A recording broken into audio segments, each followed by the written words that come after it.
এক বছর আগে আমেরিকার ভিক্টোরিয়া লেকে মানুষ খেকো পিরানহা মাছের জন্য বহু মানুষের প্রাণ গেছিল। একদিন এই পিরানহা মাছগুলো শহরের একটা ওয়াটার পার্কে ঢুকে পড়ে, যেখানে উপস্থিত রয়েছে কয়েকশো মানুষ। এখন এদের সাথে কি হতে চলেছে সেটার জন্য দেখতে হবে আজকে সার্ভাইভাল মুভি পিরানহা। মুভির শুরুতে একটা নিউজে দেখানো হচ্ছিল এক বছর আগে কেমনভাবে লুপ্ত হয়ে যাওয়া পিরানহা প্রজাতির মানুষ খেকো মাছ ভিক্টোরিয়া লেক তছনছ করে দিয়েছিল, যার ফলে অনেক মানুষের প্রাণ যায়। সেই কারণে সরকার লেকটাকে বন্ধ করে দিয়েছিল। ফলে সময়ের সাথে মানুষজন সেখান থেকে চলে যাওয়ার কারণে এলাকায় আর্থিক স্থিতি সংকটে পড়ে গেছিল। অন্যদিকে দেখা যায় আমেরিকার কোস্ট লেকে দুজন ফার্মার তাদের ঘোড়ার খোঁজে এসছে। তারা দেখে ঘোড়াটা লেকে মৃত অবস্থায় ভাসছে। সেইটাকে তারা পাড়ে নিয়ে আসার চেষ্টা করে, কিন্তু অনেকদিন মৃত অবস্থায় পড়ে থাকার কারণে পিরানহা মাছগুলো তার পেটের মধ্যে ডিম পেড়ে দিয়েছিল। ফলে টানাটানির মধ্যে পিরানহা ডিমগুলো বেরিয়ে আসতে থাকে। টর্চ খারাপ হয়ে যাওয়ায় লাইটার জ্বালাতেই ডিমের কেমিক্যালের সাথে রিয়াকশন হয়ে একটা বড় সড়ো ব্লাস্ট হয়। ফলে সব ডিমগুলো ফুটে পিরানহা মাছ জন্মায়। আর দেখতে দেখতে মাছগুলো সেই দুইজন ফার্মারকে মেরে ফেলে। পরের দিন আমরা বিগ ওয়েট ওয়াটার পার্কের ওনার চেটকে দেখি। 2 দিনের মধ্যেই এটার ওপেনিং ছিল। সে বয়েজ লাইফগার্ডকে সরিয়ে গার্লস লাইফগার্ড রেখেছিল যাতে ওয়াটার পার্কে বেশি বেশি কাস্টমার আসে। এছাড়া অ্যাডাল্ট পুলের একটা আলাদা সেকশন রেখেছিল যাতে ভিড় আরও বেশি হয়। সে ওয়াটার পার্কের পাবলিসিটির জন্য বেশ খরচ করেছে। তখনই চেটের সৎ মেয়ে ম্যাডি সামার ভ্যাকেশন কাটানোর জন্য এসেছিল। তার ওয়াটার পার্কের আইডিয়াটা একদম পছন্দ ছিল না, কিন্তু ওয়াটার পার্কের 51% মালিকানা ছিল চেটের, তাই ম্যাডি তাকে কিছু বলতে পারে না। রাতে ম্যাডির 2 বন্ধু অ্যাশলি এবং শেলবি ওয়াটার পার্কে এনজয় করতে এসেছিল। সাথে তার আরও একটা ভালো বন্ধু ব্যারিকে দেখতে পাওয়া যায়, যে এই ওয়াটার পার্কে জব করত। ব্যারি ম্যাডিকে বেশ পছন্দ করত, কিন্তু কোনোদিন নিজের মনের কথাটা বলে ওঠার সাহস পায়নি। ম্যাডির এক্স কাইলি একজন পুলিশ অফিসার। তাদের সম্পর্কে রীতি ঘটলেও এখনও তাদের বন্ধুত্ব রয়েছে এবং কাইলি এখনও ম্যাডিকে ফিরে পেতে চায়। তার বান্ধবী শেলবি বয়ফ্রেন্ড জশের সাথে একটা লেকের পাশে বসে সময় কাটাচ্ছিল। শেলবি একসাথে সাঁতার কাটার কথা বলে। তখন জশ রাজি হয়ে গেলে দুজন মিলে জলে নেমে এনজয় করতে থাকে। তখনই তাদের দুজনের চারপাশে কিছু পিরানহা মাছ ঘুরে বেড়াতে শুরু করে। কয়েকটা মাছ শেলবির পায়ের আশেপাশে ঠোকা মারতে থাকলে সে ভাবে তার বয়ফ্রেন্ড এমনটা করছে।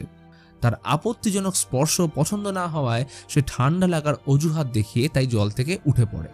অন্যদিকে অ্যাশলি তার বয়ফ্রেন্ড ট্র্যাভিসের সাথে একটা গাড়িতে কোয়ালিটি টাইম কাটাচ্ছিল, কিন্তু তাদের ভুলের কারণে গাড়ির অ্যাক্সিলারেটরে পা পড়ে গেলে গাড়িটা গড়িয়ে পাশের লেকে ডুবতে শুরু করে। অ্যাশলি কোনো রকমে বাইরে বেরিয়ে আসে, কিন্তু ট্র্যাভিস তখনও বেরোতে পারেনি। ততক্ষণে পিরানহা তাদের চারিদিক দিয়ে ঘিরে ধরে। অ্যাশলি সাহায্যের জন্য চিৎকার করে, কিন্তু আশেপাশে কেউ না থাকায় তারা দুজন পিরানহার শিকার হয়ে যায়। পরের দিন ওয়াটার পার্কে ওপেনিং এর জন্য বিশাল প্রস্তুতি চলছিল। ম্যাডি এসে অ্যাশলি আর তার ট্র্যাভিসের ব্যাপারে জিজ্ঞেস করে, কারণ আজ তারা ওয়াটার পার্কে আসেনি। তবে এই বিষয়ে কেউ কিছু জানে না। পুলিশকে ইনফর্ম করলে তারা লেক থেকে তাদের গাড়িটাকে উদ্ধার করে, তবে গাড়ির মধ্যে কারোর বডি পাওয়া যায় না। বান্ধবী নিখোঁজ হওয়ার খবর শুনে সেলবি খুব ভয় পেয়ে চুপচাপ লেকের ধারে মন খারাপ করে বসে পড়ে। ম্যাডি তাকে সান্ত্বনা দিয়ে বলে চিন্তার কোনো কারণ নেই, অ্যাশলিকে নিশ্চয়ই তাড়াতাড়ি খুঁজে পাওয়া যাবে। তখনই তারা জলের মধ্যে কিছু একটা দেখতে পায়। ভয় পেয়ে দুজনে সেখান থেকে পালাতে গিয়ে শেলবির পা ডেকের ফাঁকে আটকে যায়। ম্যাডি তাকে সাহায্য করে বার করলে দুজনে পালাতে গিয়ে জলে পড়ে গেলে পিরানহা দ্রুত গতিতে তাদের অ্যাটাক করতে যায়, কিন্তু দুজনেই কোনো রকমে উঠে পড়ে। তখনই একটা পিরানহা জল থেকে লাফিয়ে বেরিয়ে এলে ম্যাডি সেটাকে পাথর দিয়ে মেরে শেষ করে দেয়। ব্যারি দেখলে বুঝতে পারে এইটা যে সে মাছ নয়, বরং এটা পিরানহা। ব্যারি মিস্টার গুডম্যানের ইউটিউব ভিডিও দেখে পিরানহার ব্যাপারে জানতে থাকে এবং ম্যাডি ও কাইলির সাথে তার বাড়ি দেখা করতে যায়। বাড়িতে অ্যাকোরিয়ামে একটা পিরানহা রাখা ছিল, যার ওপর তিনি রিসার্চ করতেন। মিস্টার গুডম্যান জানায় ভিক্টোরিয়া লেক আর কোস্ট লেক একে অপরের সঙ্গে যুক্ত নয়, অতএব পিরানহা কোনো পাইপলাইনের সাহায্যে এসে পৌঁছেছে। তখনই গুডম্যান ডেমো দেখানোর জন্য অ্যাকোরিয়ামের মধ্যে একটা স্টিলের প্লেট ঢুকিয়ে দেয় এবং স্টিলের অপর প্রান্তে একটা ব্যাঙ রাখে। পিরানহা ব্যাঙটাকে খাওয়ার জন্য দেখতে দেখতে স্টিল ভেদ করে ফেলে। তবে পিরানহা খাওয়ার আগেই ব্যারি সেই ব্যাঙটাকে তুলে নেয়, কারণ একসময় তার একটা পোষ্য ব্যাঙ ছিল।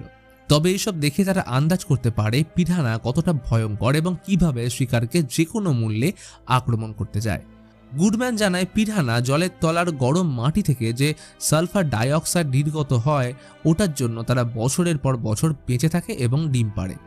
জল পরিষ্কার করার জন্য যে ক্লোরিন ব্যবহার করা হয় তাতে সালফার ডাইঅক্সাইড নির্গত হয়, ফলে তারা কনফিউজ হয়ে মানুষের বানানো পাইপলাইন ভেঙে তার মধ্যে ঢুকে অন্য লেকে চলে আসে। ম্যাডি জানায় তাদের ওয়াটার পার্কের জল লেক থেকেই আসে এবং সেই জলই সুইমিং পুলে ব্যবহৃত হয়, তাই আজকেই পাইপলাইন চেক করে নিতে হবে, কারণ কাল ওয়াটার পার্কের ওপেনিং ডেট। অতঃপর মিস্টার গুডম্যানকে ধন্যবাদ জানিয়ে তাড়াতাড়ি সেখান থেকে বেরিয়ে পড়ে। ম্যাডি কোস্ট লেকে পৌঁছে পাইপলাইন চেক করতে যায়। সে ব্যারিকেও সাথে আসতে বললে সে যায় না, যেহেতু ও সাঁতার কাটতে জানে না।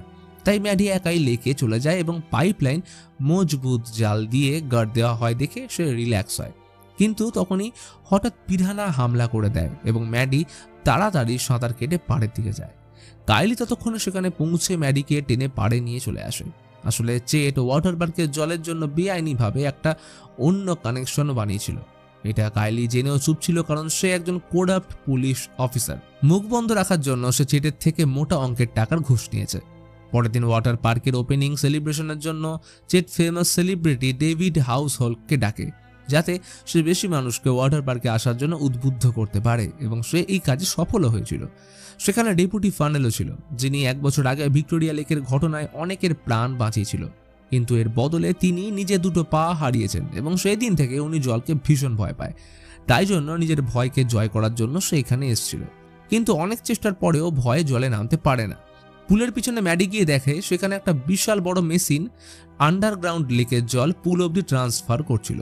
ম্যাডি চেটকে বোঝানোর চেষ্টা করে যে পাইপ দিয়ে পিরানা পুল অব্দি আসতে পারে, কিন্তু চেট তার কোনো কথায় পাত্তা দেয় না, কারণ তার মতে পিরানা ভিক্টোরিয়া লেকে আছে, যেটা এইখান থেকে অনেক দূরে, ফলে ওয়াটার পার্ক একদমই সুরক্ষিত। কিন্তু সকলের অজান্তে পাইপলাইন দিয়ে একটা বড় পিরানার দল ওয়াটার পার্কের পাইপে এসে যায়। পুল অব্দি পিরানা পৌঁছে গেলে এক মহিলা সেটা প্রথমে দেখে ম্যাডিকে বলে।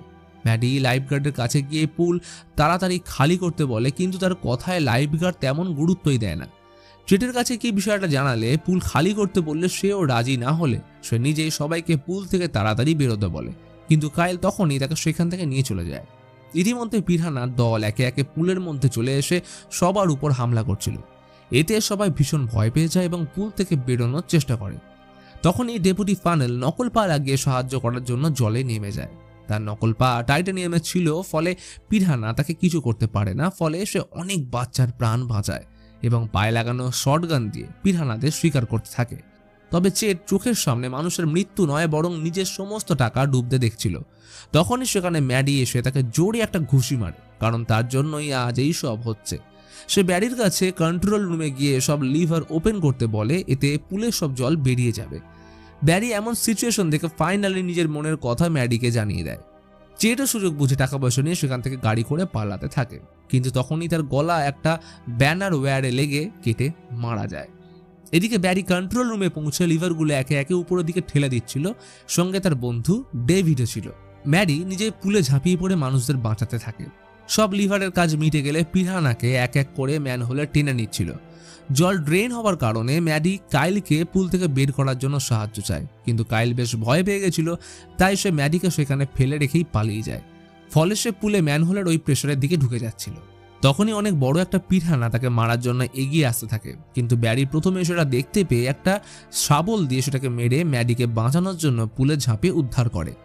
কন্ট্রোল রুমে ডেভিড পাইপলাইনে পেট্রোল ঢেলে জ্বলন্ত সিগারেট ঢুকিয়ে দেয়, ফলে পাইপে জোরদার ব্লাস্ট হয় এবং প্রায় সব পিরানা মাছ ছিটকে পড়তে থাকে। ততক্ষণে পুলের সব জল প্রায় শেষ হয়ে এসেছিল, তাই লোকজন নিশ্চিন্ত হয়ে যায়। একটা বাচ্চা পুলের ধারে পিরানার একটা ছবি তোলার জন্য তখন এগিয়ে আসে, আর ইতিমধ্যে মিস্টার গুডম্যানের ফোন আসে এবং তিনি জানান পিরানাগুলোর মিউটেশন হয়ে তারা বেঁচে থাকার জন্য মাটিতে সারভাইভ করতে শিখে ফেলেছে। এইটা শুনে ম্যাডি বাচ্চাটাকে বাঁচাতে গেলে পিরানা ততক্ষণে লাফিয়ে বাচ্চাটার মাথা কামড়ে শরীর থেকে আলাদা করে দেয়। আর এই ঘটনার সাথে মুভি এখানেই শেষ হয়।